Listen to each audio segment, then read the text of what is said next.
Hello குட்டீஸ், முல்லா கதையை கேட்கலாம் வாங்க. கதையின் பெயர் முல்லாவின் சொற்பொழிவு. முல்லா ஒரு சிறந்த அறிஞர், தத்துவ ஞானி அப்படின்னு அவரை புகழ்ந்தாங்க.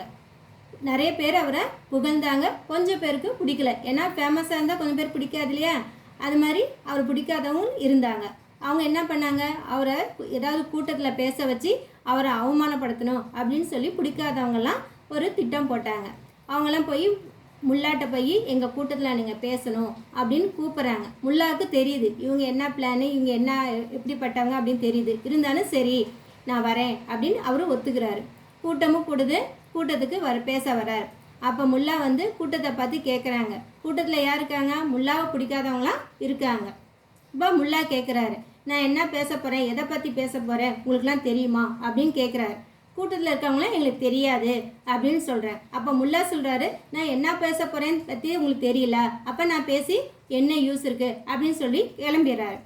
என்னடா செய்கிறதுன்னு எல்லாரும் யோசிக்கிறேன். சரி அடுத்த நாளும் கூப்பிடலாம் அப்படின்னு சொல்லி முல்லாவை அடுத்த நாளும் கூப்பிட்றாங்க பேசுகிறதுக்கு. முல்லாவும் அடுத்த நாள் பேசுகிறதுக்கு வராரு. இப்போ முல்லா கூட்டத்தை பார்த்து நான் என்ன பேச போகிறேன், எதை பற்றி பேச போகிறேன் உங்களுக்கு தெரியுமா அப்படின்னு கேட்குறாங்க. இப்போ உடனே எல்லாரும் தெரியும் தெரியும் அப்படிங்கிறாங்க. ஏன்னா தெரியலன்னு சொன்னால் முல்லா போயிடுவாரேன்னு சொல்லிட்டு எல்லாரும் தெரியும் அப்படின்னு சொல்கிறாங்க. அப்போ முல்லா சொல்கிறாரு, அப்போ தெரியும் தானே, அப்போ இந்த திருப்பி அதை பற்றி நான் பேசி என்ன யூஸ் இருக்குது அப்படின்னு சொல்லி கிளம்பிடுறாரு.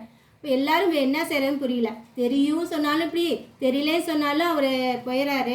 அதனால் அடுத்த தடவை கூட்டம் வரவழைக்கிறப்ப கொஞ்சம் பேர் தெரியும் கொஞ்சம் பேர் தெரியாதுன்னு சொல்லலாம். அப்போ என்ன செய்ய முடியும் அப்படின்னு சொல்லி பிளான் பண்ணுறாங்க. அவர்கிட்ட போய் திருப்பி அடுத்த நாள் கூட்டத்துக்கு வாங்க அப்படின்னு கூப்பிட்றாங்க. முல்லாவும் சரின்னு சொல்லிட்டு கூட்டத்துக்கு வரார்.